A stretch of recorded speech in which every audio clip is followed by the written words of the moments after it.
At 62, Eleanor Whitmore thought the worst thing waiting for her in Ashford was her mother's funeral. She was a widow. Her only son lived hundreds of miles away, and after 32 years of avoiding the Victorian boarding house where she'd grown up, she had no reason to believe she'd ever step inside it again. Then the family lawyer told her that her mother had left Bellwether House to her and her younger sister Clara exactly half each. There was only one strange requirement before they could claim it. Each sister had to pay exactly $1. Eleanor almost laughed. Clara didn't. She stared at the next page of the will until the color drained from her face. When Eleanor placed her dollar on the lawyer's desk and signed, Clara pushed back her chair without paying hers. The lawyer warned her that refusing could cost them both the inheritance. Eleanor asked what was wrong, but Clara wouldn't answer. Not in the office, not on the drive back, not even when Eleanor discovered that Clara had already carried her suitcase upstairs and placed it inside the bedroom she hadn't slept in for 32 years. By evening, Eleanor was furious enough to leave, convinced the entire inheritance was one last attempt by their mother to control them. Even the local developer, interested in buying the aging boarding house, told her that whatever sentimental game Margaret Whitmore had put in her will wasn't worth 3 months trapped under the same roof with a sister who refused to speak to her. But that night, rain began leaking through the ceiling of an old upstairs room while Eleanor was moving a cabinet away from the wet wall. One of its drawers jammed.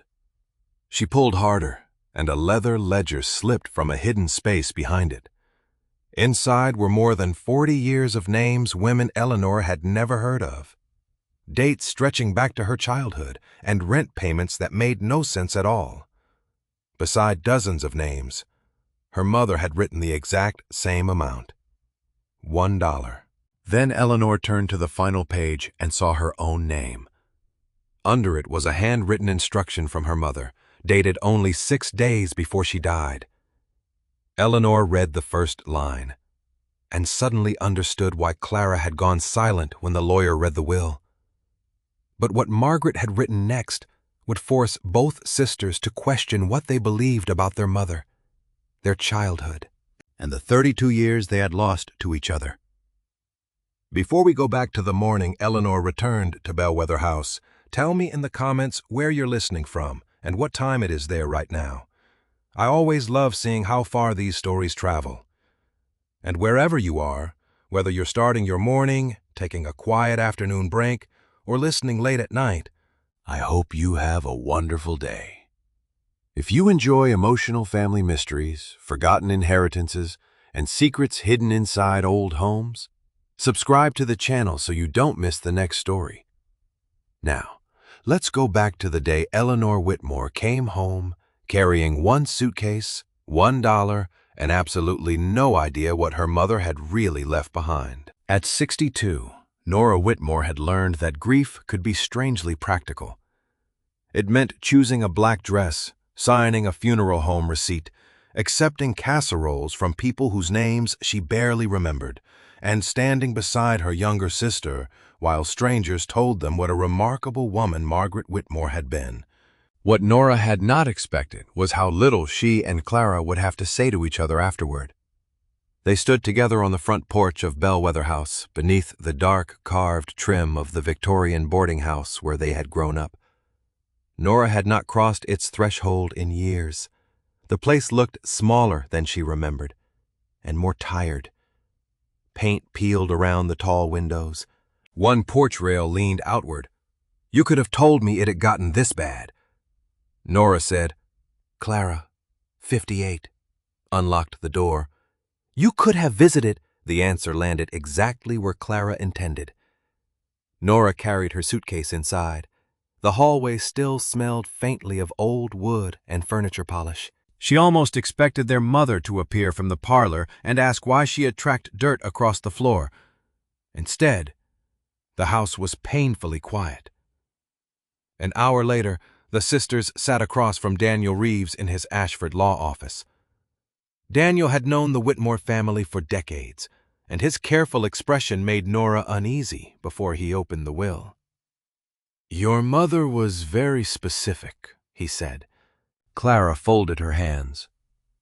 Nora stared through the window. She wanted this finished so she could return to Pittsburgh and the manageable emptiness of her own home.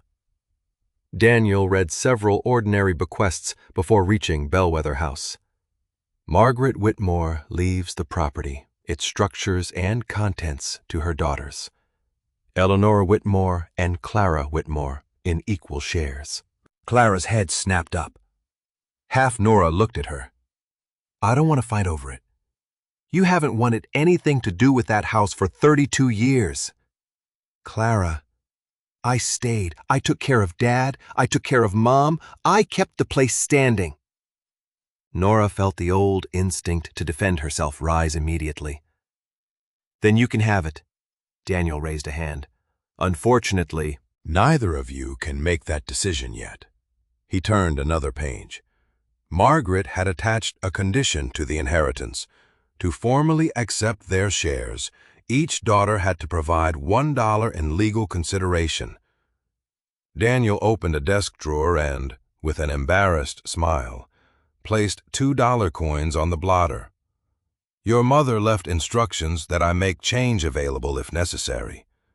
Despite herself. Nora laughed once. Of course she did. Clara did not. Nora took $1 from her purse instead. "If $1 gets us through this?" "Fine." She signed where Daniel indicated and placed the bill on his desk. "There. I'm officially half the owner of a collapsing Victorian boarding house." Daniel did not smile. Clara had picked up the next page. Her eyes stopped moving. Nora watched the color drain slowly from her sister's face. What Clara said nothing. "Clara, what does it say?" Clara lowered the paper. Daniel took a breath. "There is an additional occupancy condition." Nora's stomach tightened. For 90 consecutive days, both daughters were required to reside at Bellwether House before either could sell, transfer, surrender, or purchase the other's share. If either sister abandoned the residence before the period ended, both would forfeit their inheritance. 90 days. Nora stared at him. "Together, yes." Clara pushed her chair back. "This is insane." "On that," Nora said, "we agree." Clara looked at her. But whatever she wanted to say remained behind clenched lips. She grabbed her coat and walked out. "Clara," Nora called. The door closed. Daniel gathered the papers slowly. "Your mother believed 90 days mattered. My mother believed she knew what everyone needed better than they did." Nora stood. "Even dead, she's arranging our lives." Outside, Clara was already in her car. Nora knocked on the passenger window. "Are you seriously not going to talk to me?" Clara started the engine. "Fine," Nora muttered. Very mature. Back at Bellwether House, the silence continued. Nora asked where the clean towels were. Clara pointed upstairs. Nora asked whether there was coffee. Clara opened a cupboard without looking at her. By evening, Nora had decided she would call Daniel in the morning and find some way out. 90 days of this was impossible.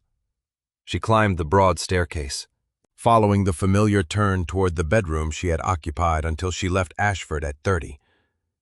The door stood partly open. Nora pushed it wider and stopped. Her suitcase sat neatly beside the old brass bed. She hadn't brought it upstairs. Clara appeared at the far end of the hallway. Nora looked from the suitcase to her sister. "You put this here." Clara said nothing. A colder realization followed. Clara had placed the suitcase in this room before they had gone to Daniel's office, before the will had been read. Nora stepped into the hallway.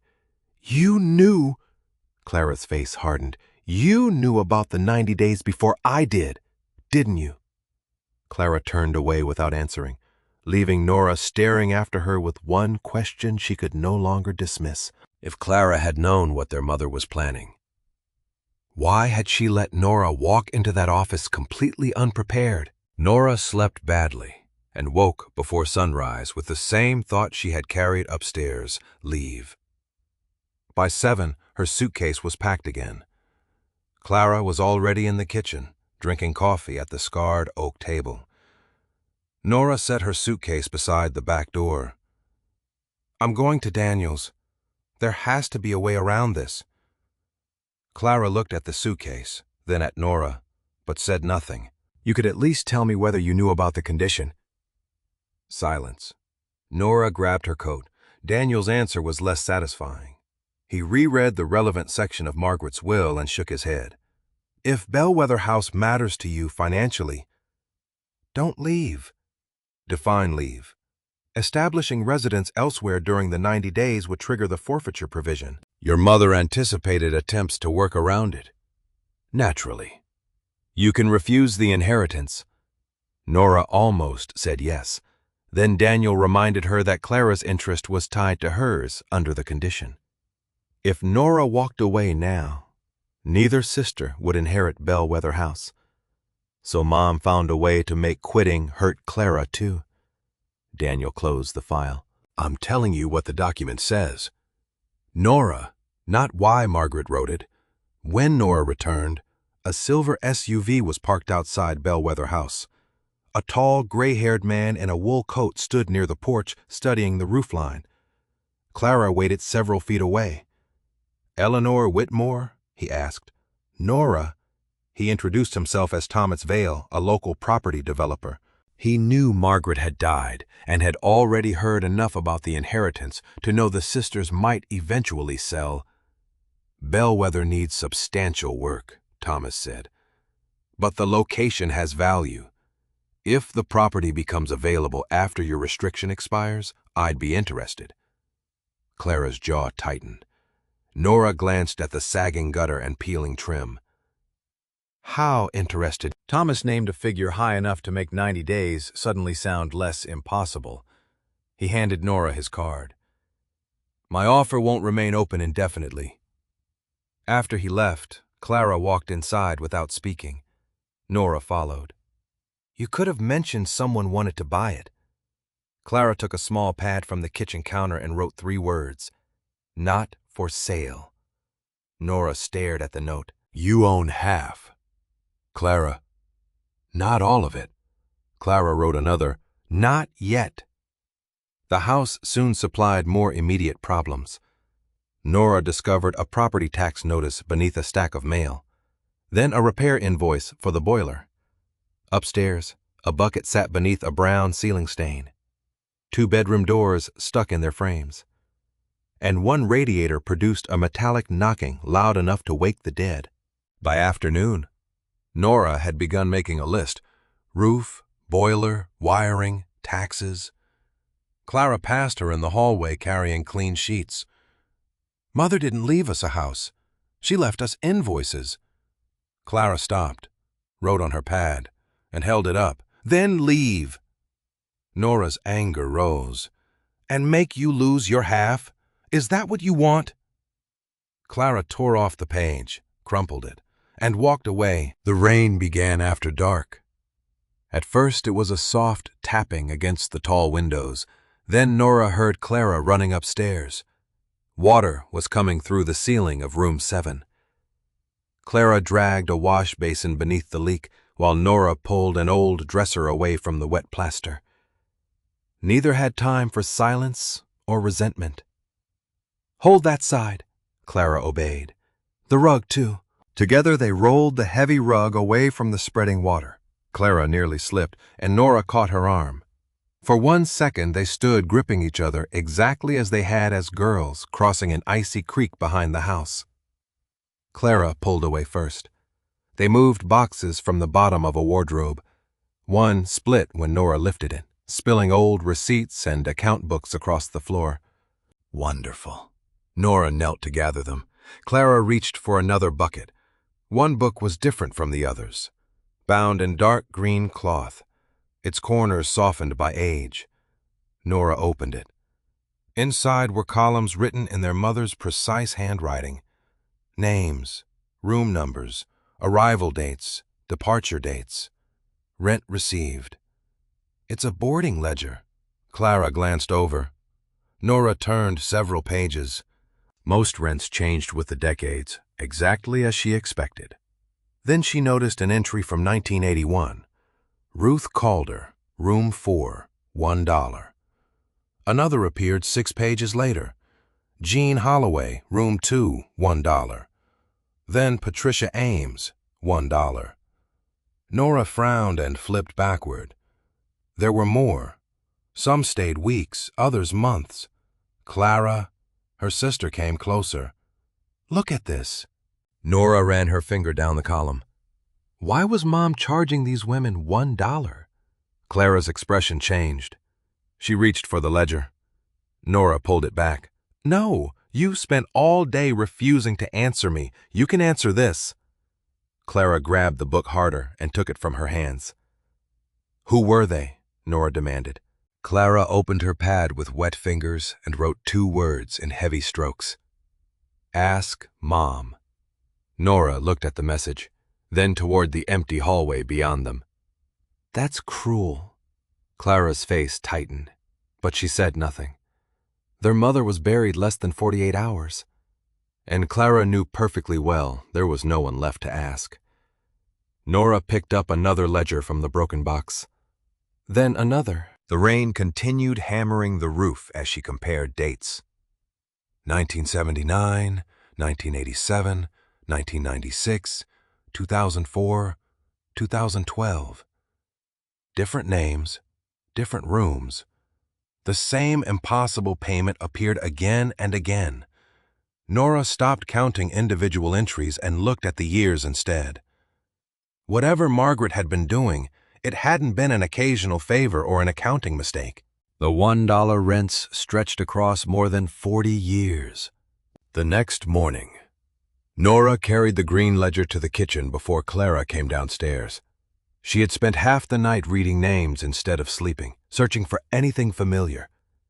Most meant nothing to her, but one appeared often enough to stir a memory.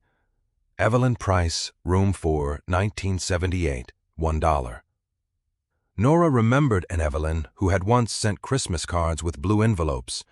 She found an old Ashford directory in the desk near the telephone, and after 2 calls, located Evelyn Price still living less than 15 minutes away.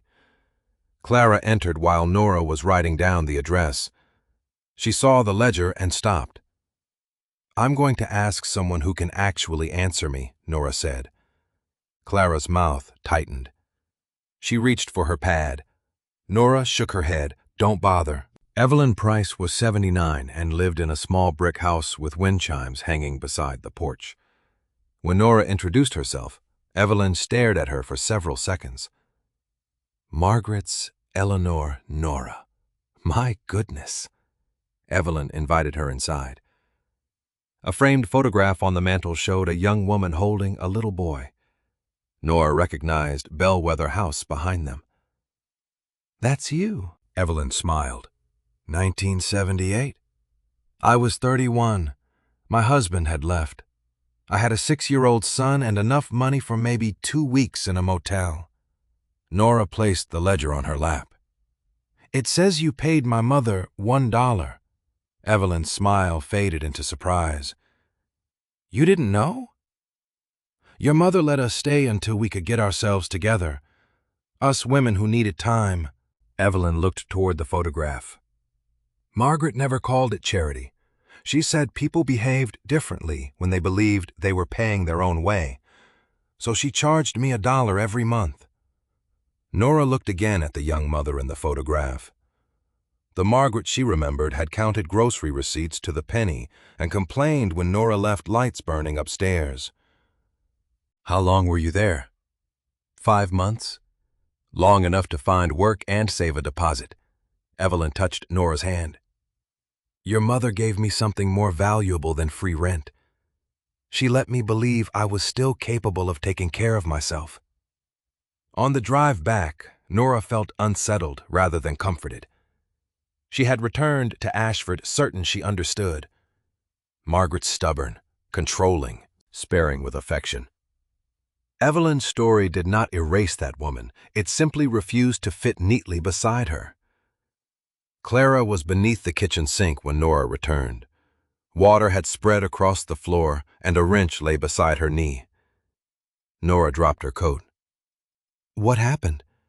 Clara pointed toward a cracked connection. Nora fetched towels. For 20 minutes they worked without argument, Clara tightening the fitting while Nora emptied the cabinet and wiped water from the floorboards. When Clara finally sat back, Nora said, "I found Evelyn Price." Clara froze. "She told me about 1978. Clara looked away. "Did you know?" Clara lifted one shoulder. Nora sighed. "Of course. We're back to this." She reached into the emptied cabinet to check for dampness along the rear panel. Her fingers struck something that shifted. Wait. A narrow wooden box had been pushed behind the plumbing against the wall. Nora pulled it free. Dust coated the lid. Inside were envelopes tied in bundles with faded ribbon. Clara moved closer despite herself. Nora opened the first. "Dear Margaret," it began. "I got the apartment today." Another thanked Margaret for watching a child during a job interview. Another described a first paycheck and promised to repay kindness someday. Letter after letter carried different handwriting but the same gratitude. Nora stopped after the 7th. How many women did she help? Clara sat across from her and slowly shook her head. That answer at least seemed genuine. Nora untied another bundle. "You really didn't know?" All of this, Clara took her pad, hesitated, then wrote, "Some, not this." It was the first answer Clara had given her that felt like something other than punishment. Nora looked at her sister. "You lived here all those years?" Clara wrote again, "Mom kept things private." Nora almost laughed at the understatement. Instead, she returned to the box. They spent the afternoon sorting the letters by date. Clara made tea without being asked and set a cup beside Nora. It was a tiny gesture, ordinary enough that Nora nearly missed what it meant. For several hours, they occupied the same table without fighting. Then Nora reached the bottom of the box. Beneath the final bundle lay a cream envelope separate from the others. She lifted it, expecting another letter to Margaret. Instead, she saw her own name written across the front in the handwriting she knew instantly. Eleanor Whitmore. Nora's fingers went cold. "Clara." Her sister looked up. Nora turned the envelope over. It was sealed. No stamp. No postal mark. She checked the front again and found a date written beneath her name, 1994. Nora stared at it until the kitchen seemed to narrow around her. 32 years earlier. In 1994, she had left Bellwether House after the worst argument she had ever had with her mother. She had been 30 years old and furious enough to believe leaving was the only thing she could still control. Within weeks, pride had hardened into distance. Months became years.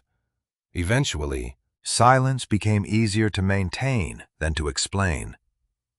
Nora looked at the date again. This was written 2 months after I left. Clara stood and came around the table. The anger was gone from her face now. She stared at the envelope with the same confusion Nora felt. Nora searched her sister's expression. "Have you seen this before?" Clara shook her head immediately. Nora believed her. That frightened her more. Margaret had written to her after she left. She had addressed the envelope, sealed it, dated it, and hidden it among letters from women whose lives Bellwether House had quietly changed.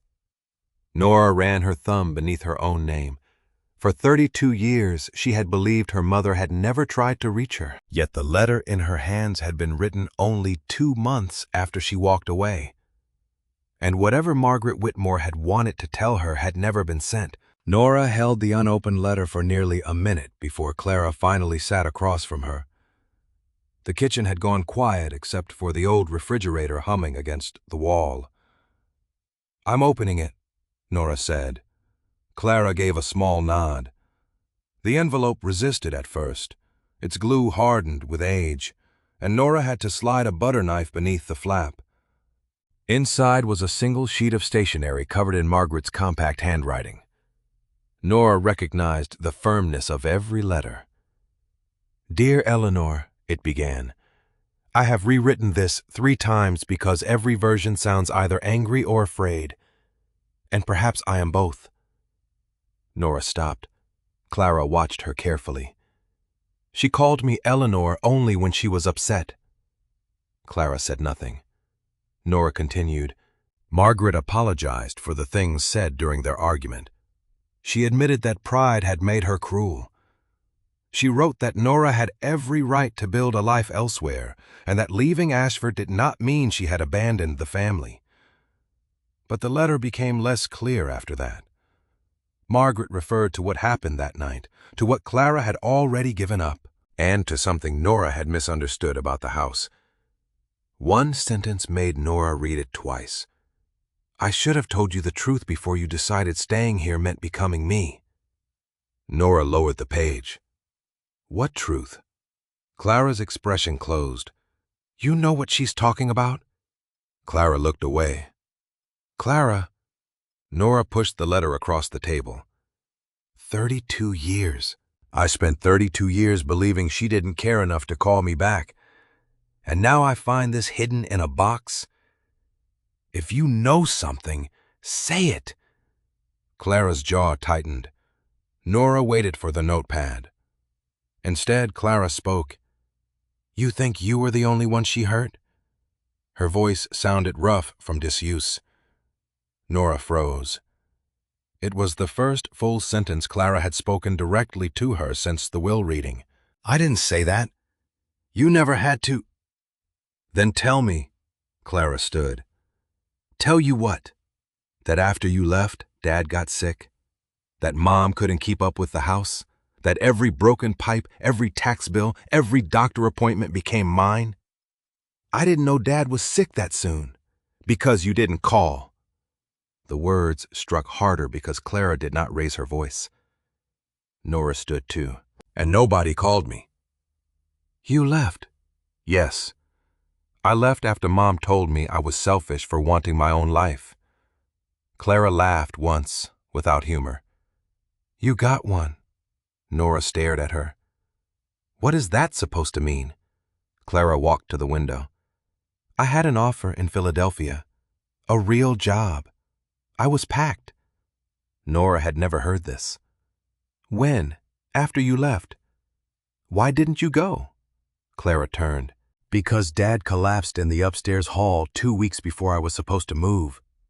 Nora felt the anger inside her shift. Not disappear, but lose its certainty. "No one ever asked you to stay." Clara's face hardened again.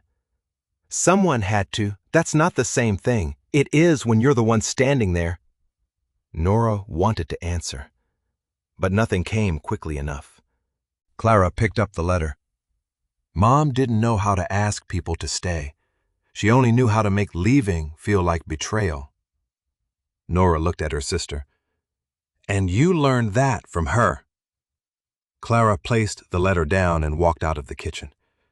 The argument left Nora shaken for the rest of the morning. By noon, another problem arrived in the form of a contractor's estimate. The roof damage was worse than Nora had hoped. Several sections needed replacement, and the figure at the bottom of the page made her sit down. Clara read it over her shoulder. "Thomas's offer is starting to look better," Nora said. Clara gave her a sharp look. "I'm not saying we sell today. I'm saying this house is expensive." Clara took the estimate and folded it once. "Pretending the numbers aren't real won't save it." This time, Clara did answer. "I know." 2 words, quiet and tired, were enough to drain the fight from Nora. That afternoon, Nora returned to Margaret's letter. The sentence about what happened that night still bothered her. But another line stood out now. "You were both too young to understand what your grandmother gave us, and I was too proud to explain it." Near the bottom, Margaret had written, You always hated the room your grandmother gave us because you thought it proved we never had choices. Nora read the sentence aloud. Clara, who was sorting old tax papers nearby, looked up. "What room?" Nora asked. Clara frowned. "I don't know. She says the room your grandmother gave us." Grandma Rose never owned this house. That's what I thought. They searched the downstairs records first, then moved to a cabinet in the hall containing old insurance papers and building documents. Most were useless repair permits, faded receipts, property assessments. Near the bottom, Nora found a brittle floor plan dated decades earlier. She spread it across the dining room table. Bellwether House had changed over time, but the original layout was still recognizable. Nora traced the second floor, then the third. Wait, Clara leaned closer. At the far end of the third-floor corridor, past the room that had once been used for storage, the drawing showed another rectangular space. Small, but large enough for a bed and dresser. Nora looked up. "There isn't a room there." Clara shook her head. "There's a wall." They climbed the stairs together. At the end of the third-floor hallway, the wallpaper was darker with age, patterned with faded vines. Nora counted doorways, then compared them to the plan. The missing room should have been exactly beyond the final wall. Clara pressed her palm against the wallpaper. Nora knocked with her knuckles, solid at first, then a foot to the left. The sound changed. Hollow. They looked at each other. Clara knocked again. Hollow. Nora stepped back and studied the wall. Beneath the wallpaper, a faint vertical seam ran from shoulder height almost to the baseboard. It was easy to miss unless you knew where to look. Clara touched it with one finger. That wasn't always a wall. Nora looked toward the floor plan still in her hand, then back at the sealed section of hallway. Whatever room Margaret had written about was not gone. It had been closed off, hidden behind plaster and wallpaper. And for the first time since Nora returned to Bellwether House, both sisters were staring at the same unanswered question. They waited until morning to open the wall. Clara found a pry bar in the basement, and Nora spread an old sheet across the third-floor floorboards to catch the plaster. Neither of them said much. The previous night's discovery had changed the atmosphere between them. For once, the silence was not punishment. It was concentration. Nora pressed the pry bar into the faint seam. The first section resisted. The second cracked with a dry snap, releasing a cloud of dust. Clara coughed and waved it away. "You always did choose the messiest jobs." Nora glanced at her. "You always stood nearby and criticized." It was the closest thing to a joke they had shared in years. Clara almost smiled. They worked slowly, removing enough plaster to reveal narrow wooden boards behind it. One board had been nailed across what had once been a doorway. Clara pulled 2 nails free. Nora removed the final board, and stale air drifted out from the darkness beyond. She shone a flashlight inside. "There's a room." The space was small, no larger than a modest bedroom. A narrow iron bed stood against one wall beneath a sloped ceiling. Beside it sat a wooden dresser and an old brown suitcase. A faded floral curtain still hung over the single window. Dust covered everything, but the room was not empty. Nora stepped inside, carefully. "This is what Mom meant." Clara followed. On the dresser sat several framed photographs turned face down. Nora lifted the first. It showed a young woman with dark hair standing on the front steps of Bellwether House, holding the hand of a little girl. Clara leaned closer. "That's Grandma Rose." Nora recognized the child beside her immediately from later family photographs. "And that's Mom. Margaret could not have been more than 8. Another photograph showed Rose seated on the same iron bed, now standing in front of them. On the back, written in unfamiliar handwriting, were 3 words and a date. Rose and Margaret, 1949. Nora sat on the edge of the bed. She was living here? Clara opened the suitcase. Inside were folded dresses, old receipts, letters tied with string, and a small rent book. The first page listed Rose Whitmore as occupant of the room. The monthly amount was written clearly beneath it. $1. Nora stared. There it is. Clara sat beside her. Page after page showed the same payment, $1, month after month.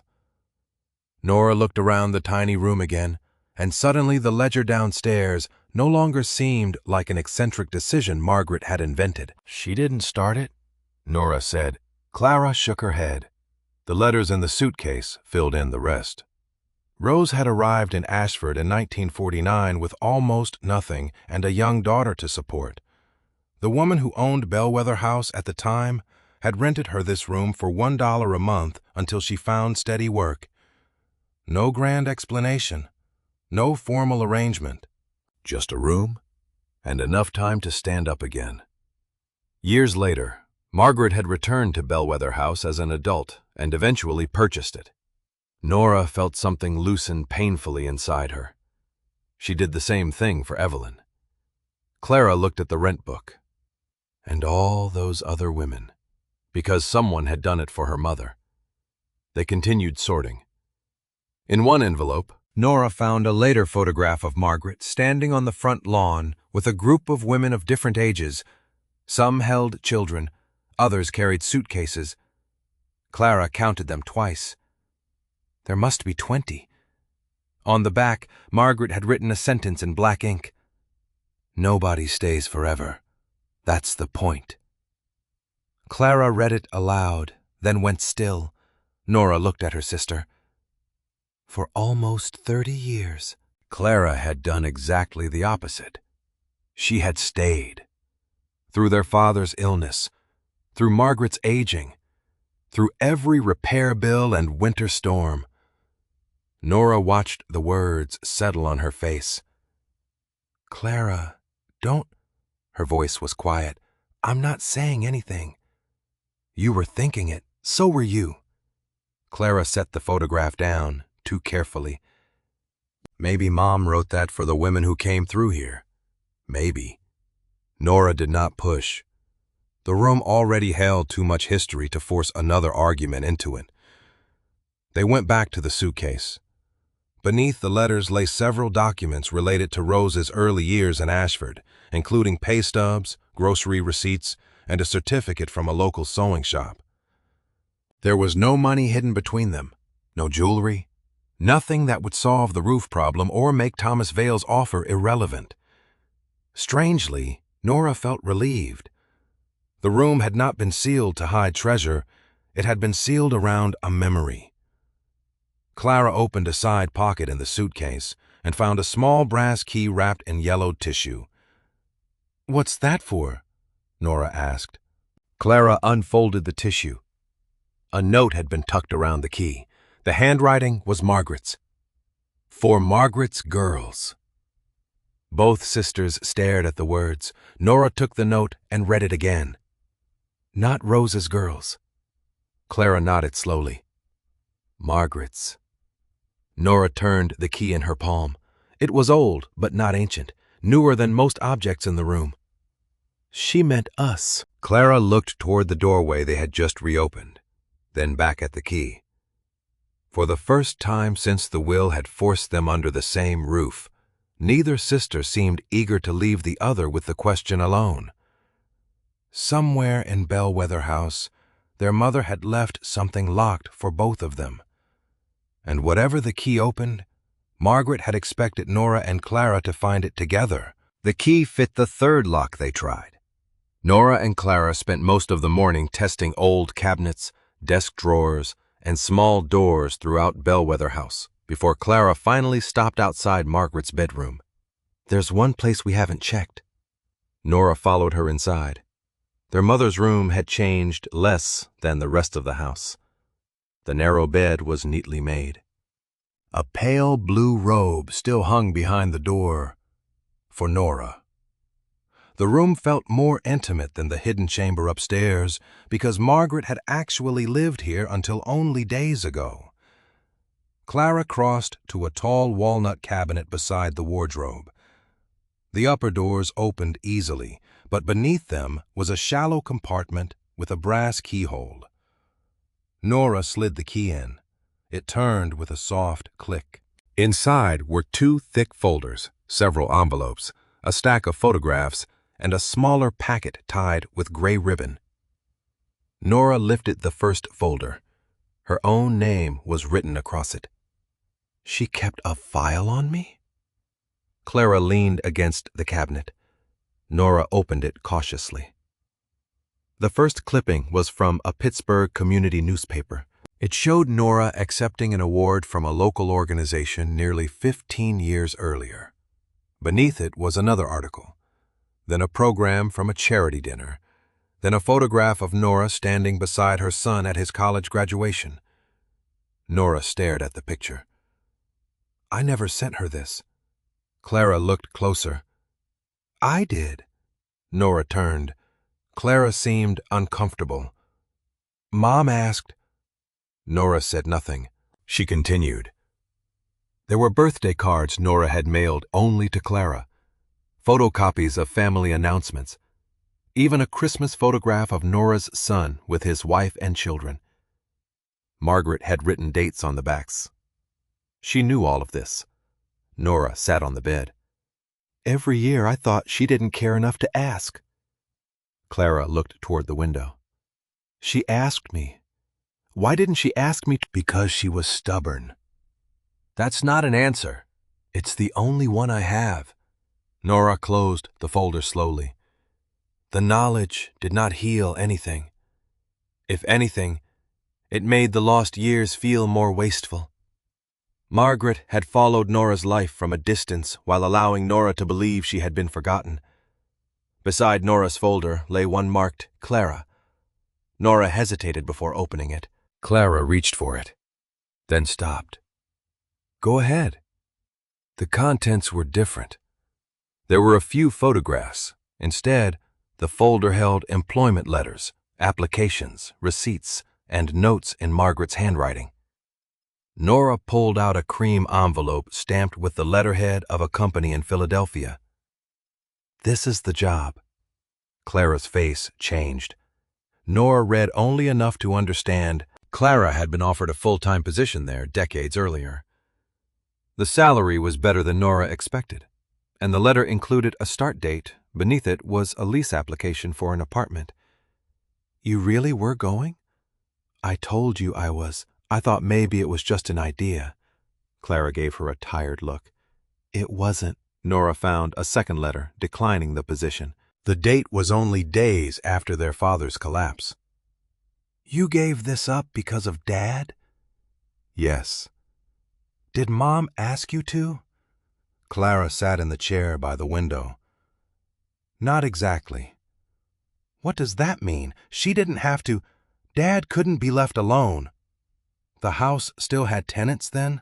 Bills had to be paid. She was terrified. Nora looked at the rejected offer. But she could have hired help. With what money you could have told me. Clara's expression sharpened. Where were you, Nora? The question was not shouted, which made it harder to avoid. Nora set the papers down. I was angry. So was I. I didn't know. You didn't ask. Nora almost defended herself, then stopped.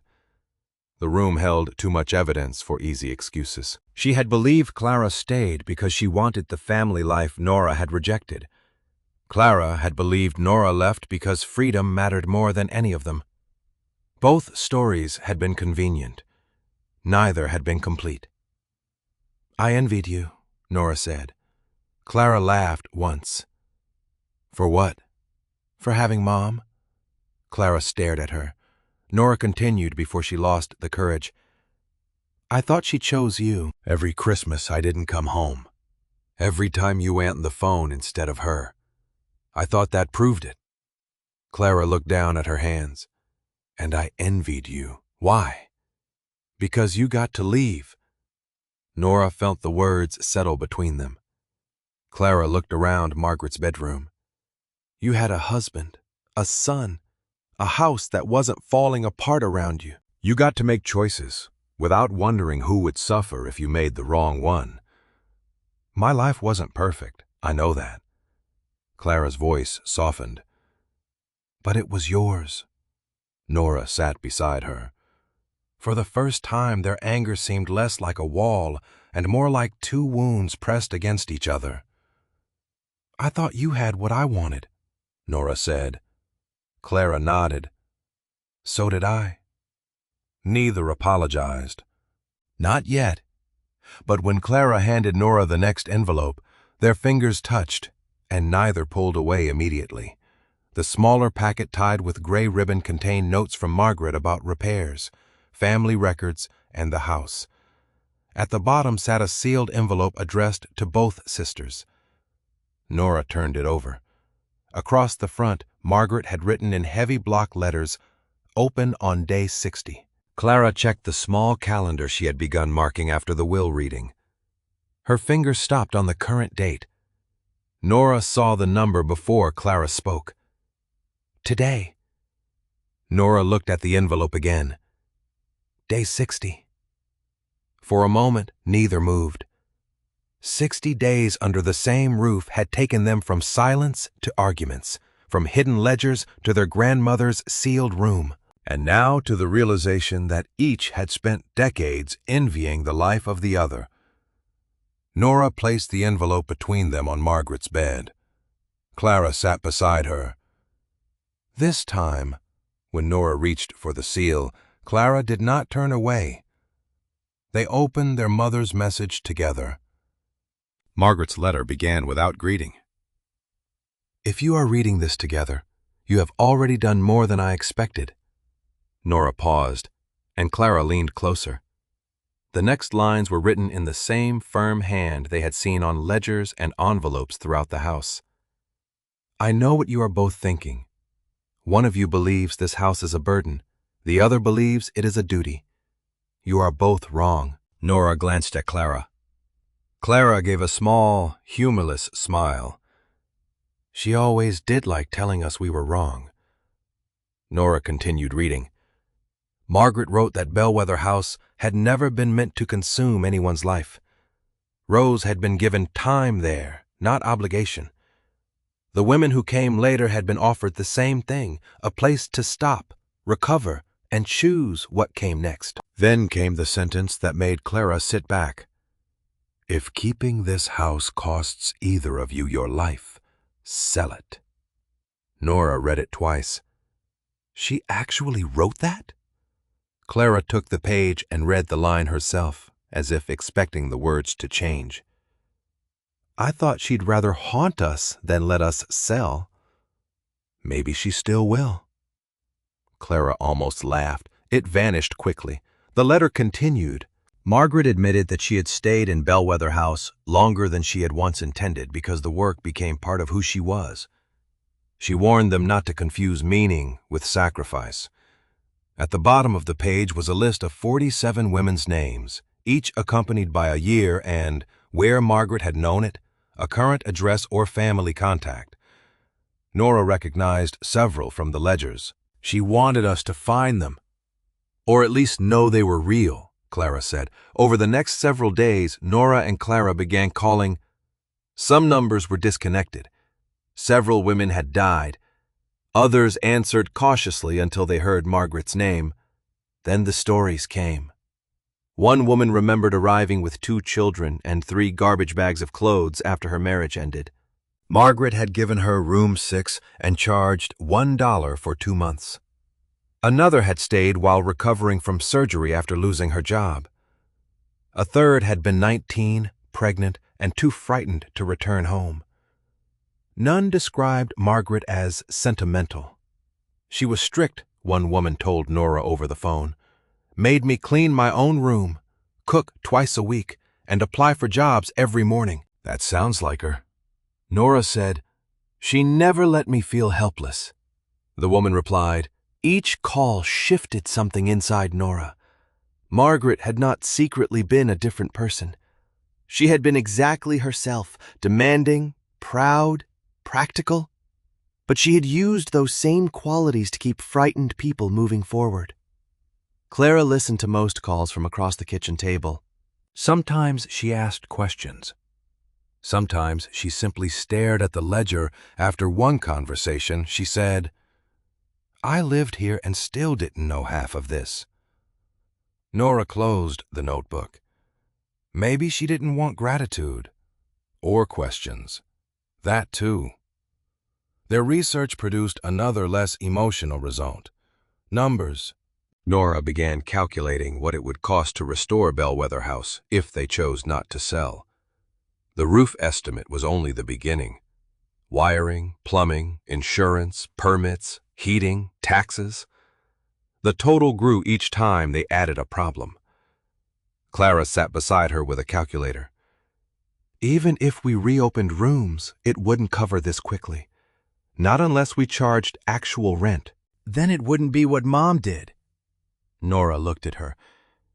Maybe what Mom did isn't financially possible anymore. Clara did not argue. That worried Nora more than resistance would have. Thomas Vale's card still sat near the telephone, his offer waiting in the background like an easy answer neither woman wanted to discuss. Nora feared Clara would keep the house out of guilt. Clara seemed equally afraid Nora would stay out of hers. One evening, after another unsuccessful attempt to balance the repair costs, Nora said, "If we keep it, I'm not letting you become responsible for everything again." Clara looked at her. "And I'm not letting you move back here because you think you owe me 30 years. I don't. You do, a little." Nora sighed. "Maybe a little." Clara nodded. "So do I." The admission was small, but it felt more honest than most things they had said in decades. They returned to Margaret's list. Only one name remained without a conversation: Helen Mercer. Listed from 1986. Daniel helped them locate a family contact. Helen had died, but her daughter, Marianne, still lived near Ashford. Marianne agreed to visit Bellwether House the following afternoon. She arrived carrying a worn handbag and an envelope sealed in clear plastic. "My mother kept this with her important papers," she said. "She told me Margaret helped her when she had nowhere else to go." Clara invited her into the parlor. Marianne looked around slowly. "Mom talked about this place until she died." Nora asked about the envelope. "That wasn't my mother's." Marianne handed it to her. "Margaret sent it a few weeks before she passed away. She asked Mom to hold it. But Mom had already died by then, so it came to me." Nora turned the envelope over. Margaret's handwriting covered the front. "For my daughters, if they finally start listening." Clara let out a short breath. "That sounds like her." Marianne smiled. "There's one more thing. She told my mother years ago that if the two of you ever came looking, it meant the house had done its job." Nora's chest tightened. What did she mean? "I don't know." Marianne stood. "Mom never explained." After she left. Nora and Clara sat side by side on the sofa. For once, neither rushed to open the letter. They had spent 60 days learning that Margaret rarely wrote anything casually. Nora finally slid a finger beneath the flap. Clara placed one hand over hers. "Together." Nora nodded. They unfolded the page. The first sentence stopped them both. "I know exactly what each of you will blame the other for when this begins." Nora read the first sentence again before continuing. "I know exactly what each of you will blame the other for when this begins. Clara will believe Eleanor has returned only to sell the house. Eleanor will believe Clara wants to punish her for leaving. You will both be partly right, and mostly wrong." Clara leaned back against the sofa. "She really did know us." Nora kept reading. Margaret wrote that she had watched the distance between her daughters grow through years of silence. each misunderstanding hardening into certainty. She knew Clara had carried responsibilities that should never have belonged to one person. She knew Nora had interpreted that closeness as proof she was no longer wanted. Then Margaret wrote something Nora had never expected to see in her mother's hand. I made both mistakes worse. I leaned on Clara because she was there. I let Eleanor stay away because I was too proud to admit I wanted her back. Clara covered her mouth. Nora stopped reading. Neither spoke for several seconds. She knew, Nora finally said. Clara nodded. At least at the end, no return to the letter. Margaret described Clara's reliability as both a gift and a trap. Every time Clara solved a problem, Margaret had given her another one. Every time Nora remained distant, Margaret had told herself she was respecting Nora's choice rather than admitting she feared rejection. I mistook silence for strength, she had written. Nora felt Clara go still beside her. That's you, Nora said softly. Clara stared at the page. It's her too, and me. The words came out before Nora could protect herself from them. All of us. Margaret explained why Bellwether House had been divided equally. Leaving it entirely to Clara would have made duty permanent. Leaving Nora money instead would have made departure easier than conversation.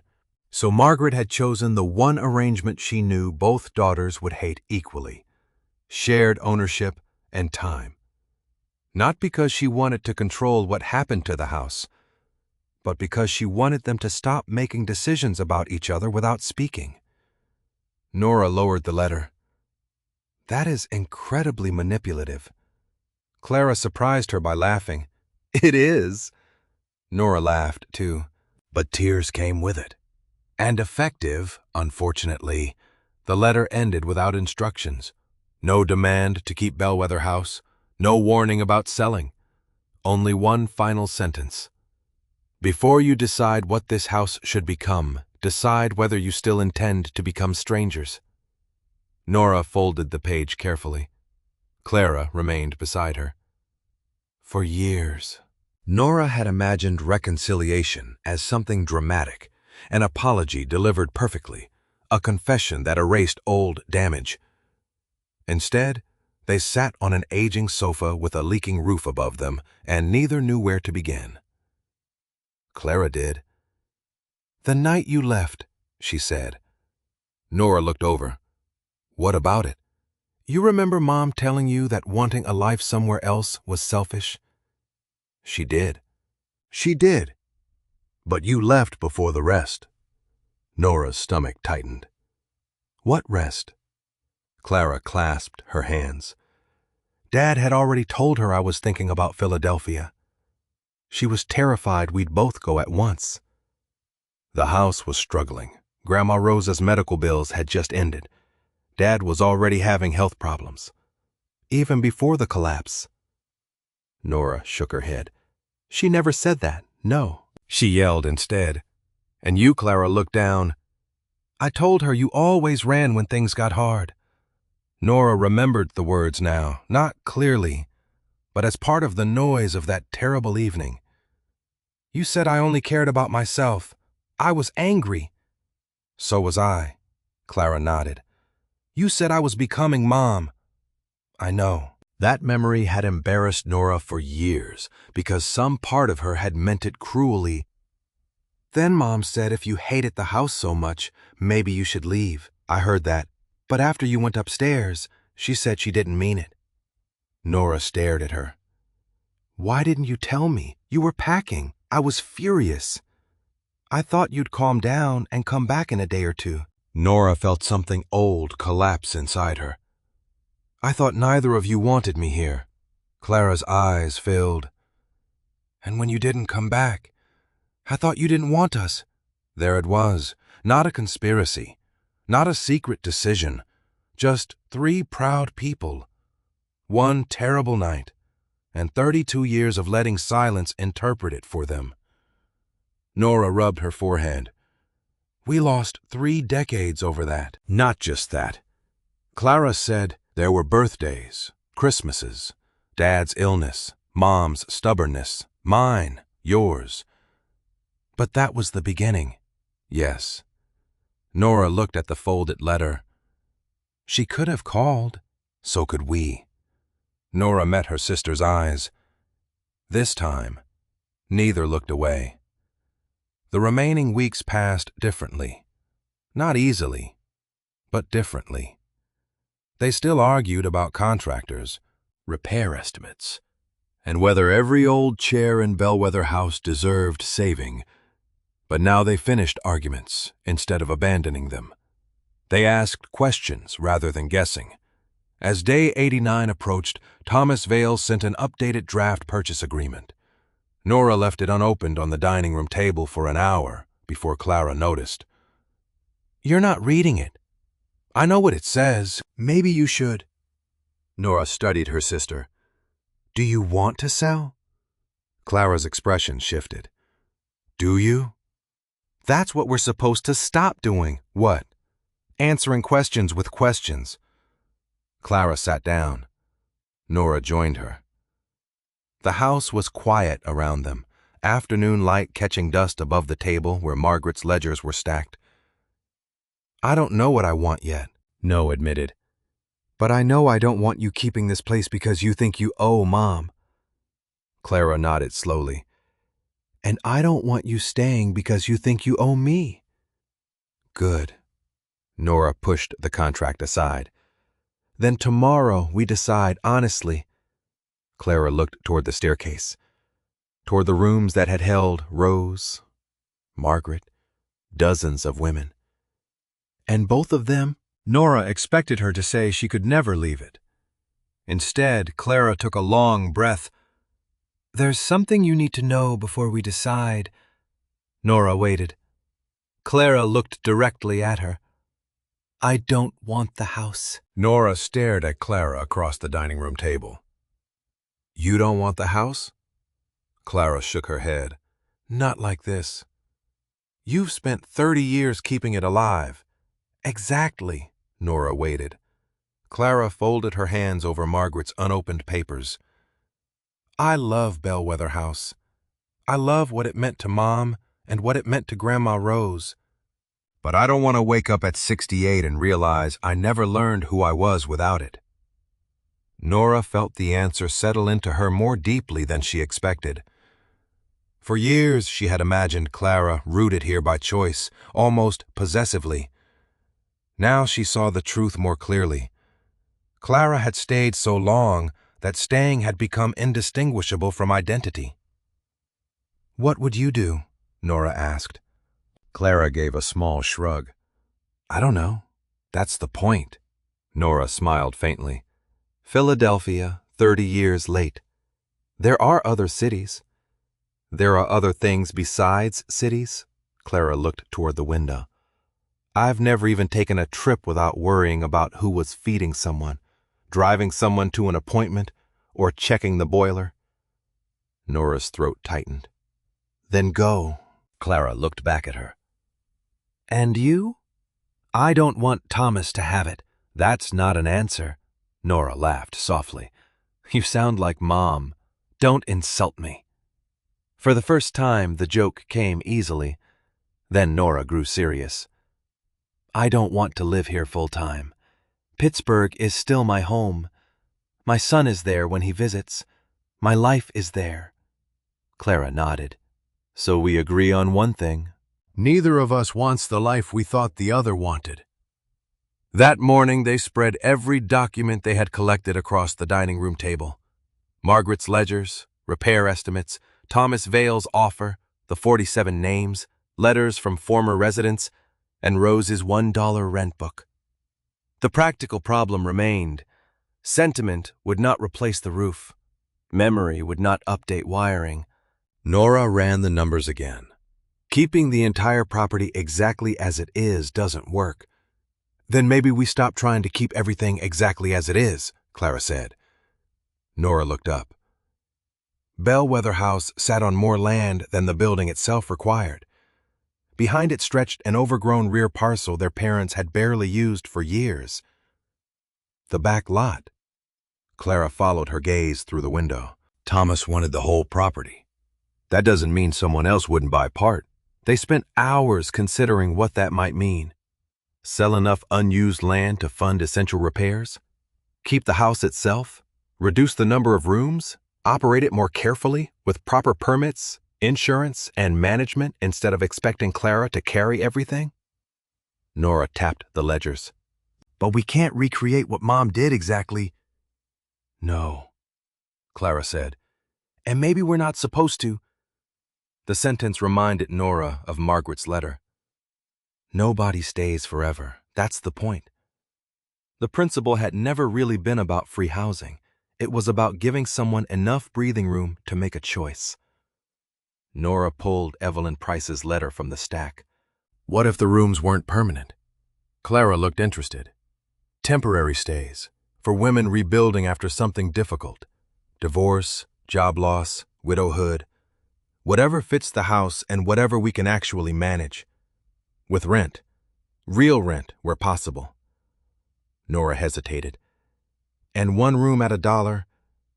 Clara looked at her for several seconds. One. We honor the tradition without bankrupting ourselves.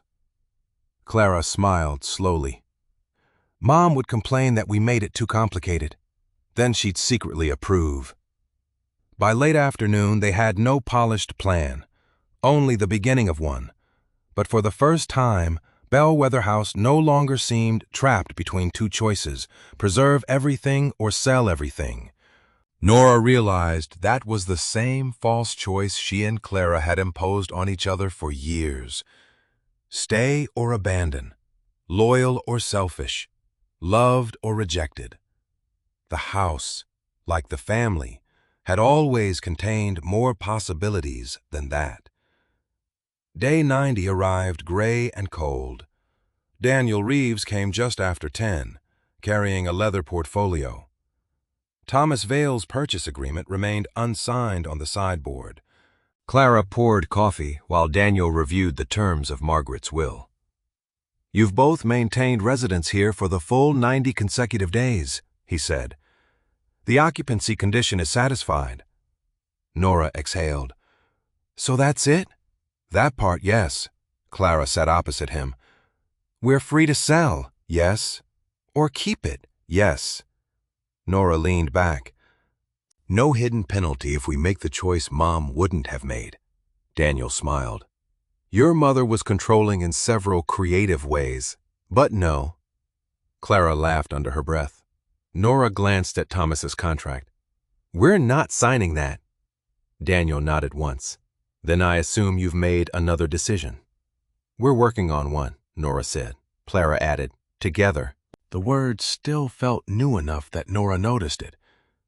Daniel gathered the legal papers and slid 2 final ownership documents across the table. Nora and Clara signed where he indicated. 50% each.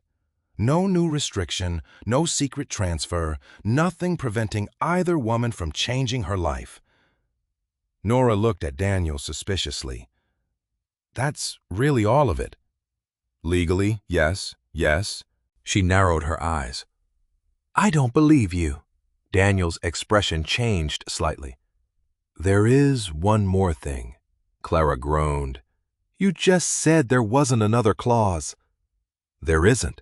He reached into his portfolio. This has nothing to do with ownership.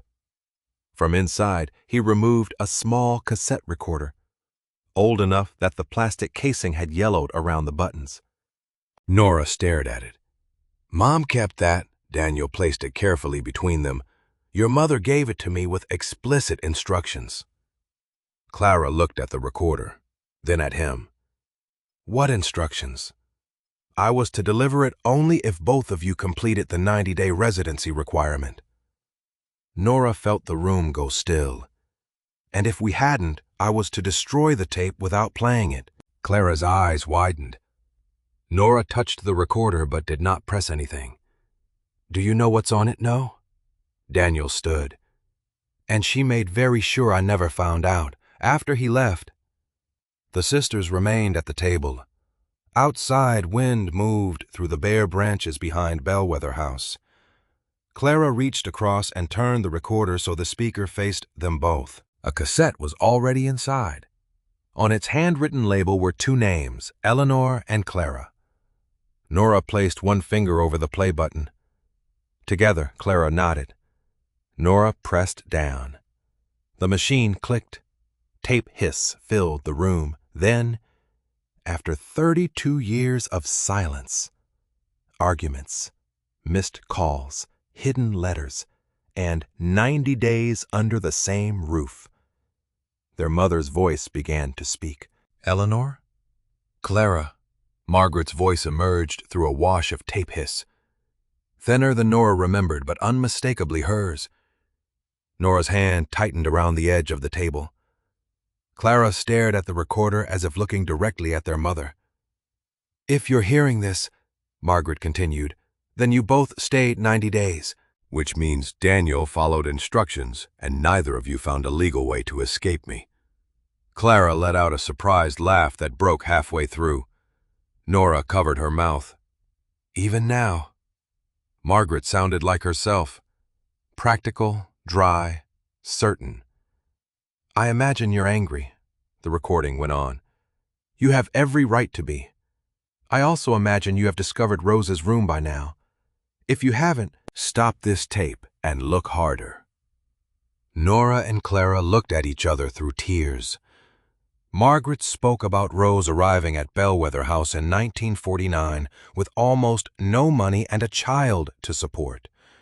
She described the woman who had rented them the small upstairs room for $1 a month, not because Rose could afford nothing more, but because accepting charity had humiliated her.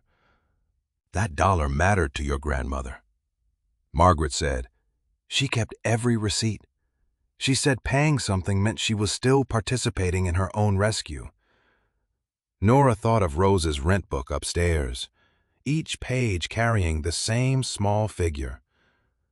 Margaret explained that when she later bought Bellwether House, she had never intended to turn it into an institution or a monument. She simply remembered what one room had meant to her mother over the decades. When women arrived at difficult moments in their lives, Margaret offered what she could: time, privacy, a locked door, a kitchen. Sometimes advice they did not want. "I charged $1 because Rose would have hated me if I called it charity." Clara smiled through tears. "That sounds like Grandma."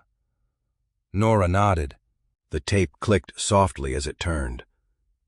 "But this recording isn't really about the women who stayed here," Margaret said.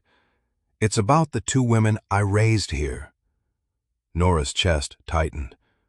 Clara's eyes dropped. "Clara, I depended on you too much. I called it trust because that sounded better than what it was. You were reliable, and every time you solved one problem, I handed you another. I let your strength become an excuse for my weakness. I am sorry." Clara's face crumpled. She pressed both hands against her mouth, but a sob escaped anyway. Nora had seen her sister angry, sharp, exhausted, even frightened. She could not remember the last time she had seen her cry. Nora moved her chair closer and put one arm around her shoulders. Clara leaned into her without resistance. Margaret continued, "You were never required to give this house your whole life. I should have told you that while I was alive." Clara shut her eyes. "Eleanor," Margaret said next, and Nora felt herself stiffen. "I watched your life from farther away than I wanted. That was my fault as much as yours. I told myself I was respecting your independence. The truth is that I was proud. And I was afraid you would reject me if I reached first." Nora looked toward the window because she could no longer look at the recorder. "You did not leave because you were selfish," Margaret said. "You left because I made staying feel like surrender." "I am sorry for that, too." Nora's tears came quietly. For 32 years, she had imagined what an apology from her mother might sound like. None of those imagined versions had included Margaret admitting fear. That made the words harder to hear and easier to believe. The recording paused long enough for the old machine to hum. Then Margaret said, "Now I need both of you to understand the dollar." Nora looked back. $1 was never the price of staying here. It was proof that staying didn't mean owing your life. Clara gripped Nora's hand. Rose paid $1 and then left when she was ready. Evelyn left. Helen left. Every woman who came through Bellwether House was supposed to leave eventually. That was the point. A safe place is only safe if the door opens both ways.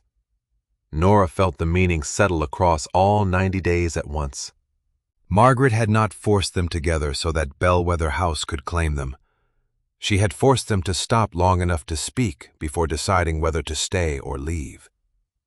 "If you sell it," Margaret said, "sell it without guilt. If you keep it without sacrifice. If you change it, then change it. Houses are not people. They do not need loyalty. People do."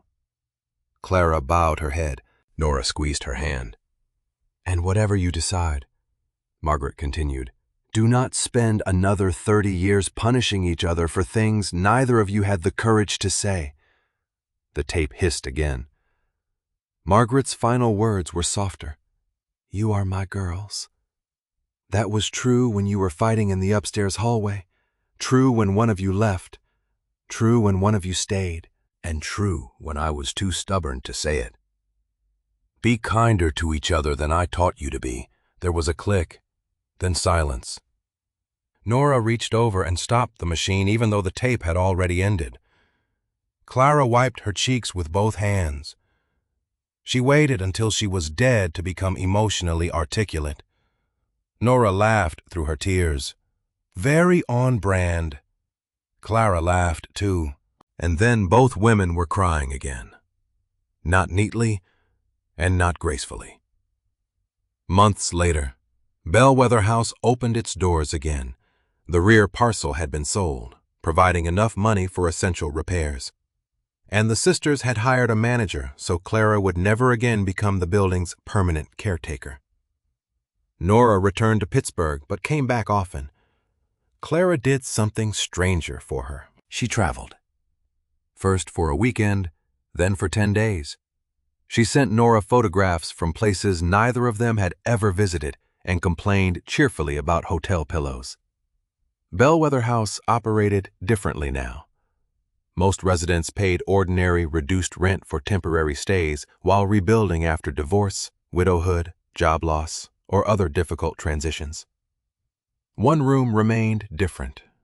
The small third-floor room where Rose and Margaret had once slept was restored. Not as a shrine, but as a working bedroom. Its first new resident was a 51-year-old woman named Susan, who had lost her home after a divorce. She stood in the hallway holding a suitcase and asked Clara what the first month's rent would be. Clara looked at Nora, who had driven in that morning. Nora smiled. Clara handed Susan the agreement. $1? Susan stared at it. "I don't need charity." "Good," Clara said, "because that isn't what this is." Nora reached into a small wooden box beside the door and lifted the old dollar Margaret had preserved from the inheritance papers. They had framed another beside the entrance with a simple inscription underneath. "You are allowed to stay. You are also allowed to leave."